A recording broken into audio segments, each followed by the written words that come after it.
অন্তর্বর্তী সরকার যে থাকে তাকে ভারতকে পরিষ্কারভাবে বলতে হবে আমরা 160 মিলিয়নের দেশ, তাই না? তো আমরা দুর্বল না। আমরা আমাদের ইতিহাসে আমরা ওই যে সিপাহী বিদ্রোহ বলো, এটা বলো, আমরা ওই বাঙালি ইস্ট বেঙ্গলের, আমরা কিন্তু কোনো সময় কারোর কাছে মাথা নত করিনি। বন্ধুত্ব, আমরা বন্ধু চাচ্ছি, কিন্তু বন্ধুত্ব এক হাতে হয় না, একা তালি বাজে না। আর এটা বন্ধুত্ব চাচ্ছি, এটা না যে আমরা দুর্বল। আমরা 160 মিলিয়নের দেশ, তাই না? তো আমরা দুর্বল না। আমরা আমাদের ইতিহাসে আমরা ওই যে সিপাহী বিদ্রোহ বলো, এটা বলো, আমরা ওই বাঙালি ইস্ট বেঙ্গলের, আমরা কিন্তু কোনো সময় কারোর কাছে মাথা নত করিনি। তো এটা আমরা আমাদেরকে এই মেসেজটা দিতে হবে সবাইকে। এবং আমরাও সত্যিকারের বন্ধুত্ব চাই। যে ইন্ডিয়ার সঙ্গে ধরো, হ্যাঁ, আমার ইন্ডিয়ার সঙ্গে অনেক মতবিরোধ হতে পারে, কিন্তু ইন্ডিয়াকে বলতে হবে যে তুমি, হ্যাঁ, এই যে আমাদের যে এসকনের যে দাস, তাকে অ্যারেস্ট করা হয়েছে।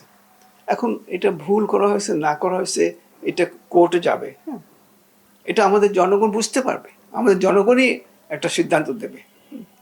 আমাদের এখানে রিয়াকশন হচ্ছে, কিন্তু তুমি কেন ওখান থেকে আমাদেরকে ইন্টারফেয়ার করবা? তোমাদের এখানে তুমি যে প্রধানমন্ত্রী যে বিহার থেকে আরম্ভ করে যে এখান থেকে আসার পরের থেকে ধর্ম কাটলে করছে, হিন্দুত্ব করছে, কত মুসলমানদের হলো, আমাদের এখান থেকে আমরা কোনো প্রোটেস্ট করে নেই। কেন? এটা ইন্ডিয়ার ব্যাপার।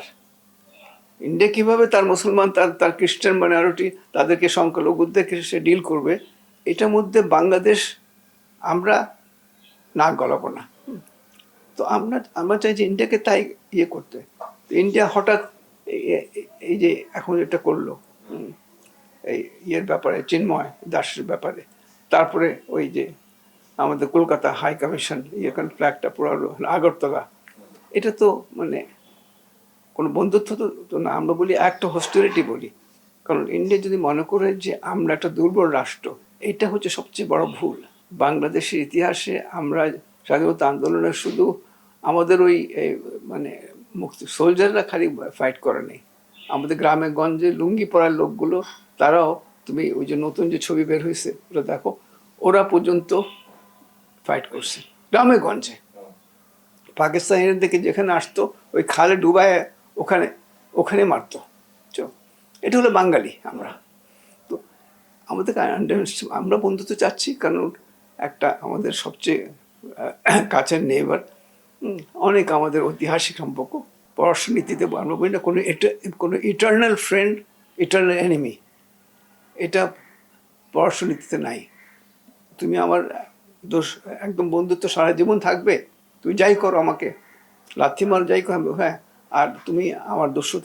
ছাত্র জনগণ যে বিপ্লব, এরপরে কিন্তু সিচুয়েশনটা পরিবর্তন হয়ে গেছে দেশের ভিতরে। এবং ডিপ্লোমেসি, ফরেন পলিসিকে আমরা বলি এটা এক্সটেনশন অফ ডোমেস্টিক পলিসি।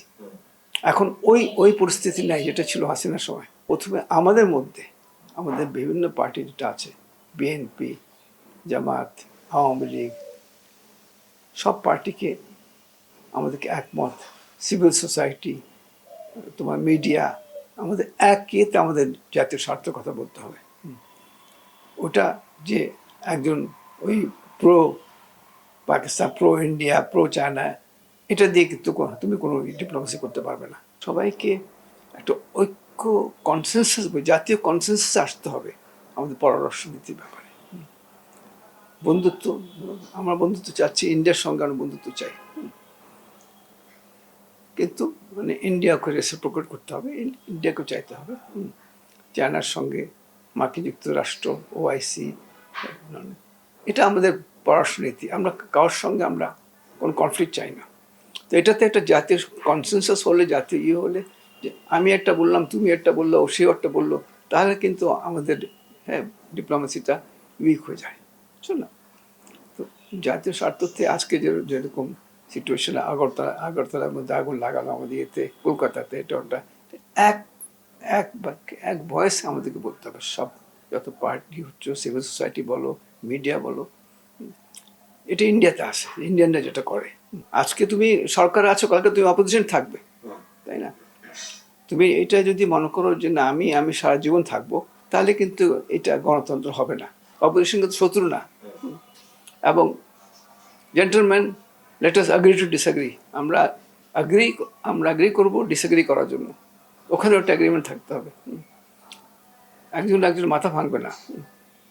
আর কেউ কাউকে রাষ্ট্র মানে অ্যান্টি স্টেট, তুমি দেশকে ভালোবাসো না, আমি দেশকে ভালোবাসি, তো এগুলো হলে কিন্তু তুমি কোনো রকমের পার্লামেন্টারি গণতন্ত্র এটা কাজ করে না, কোনো গণতন্ত্রই কাজ করবে না। তো আমাদের দুঃখজনক হচ্ছে কি, যে ক্ষমতা আসলে, ক্ষমতার যখন আসি আমরা একরকম, ক্ষমতার বাইরে থাকলে আমরা একরকম, ক্ষমতা আসলে আমরা একরকম। বিদেশ থেকে প্রিয়জনকে উপহার পাঠান প্রবাসী শপের মাধ্যমে। যোগাযোগ করুন স্ক্রিনে দেওয়া নম্বরে।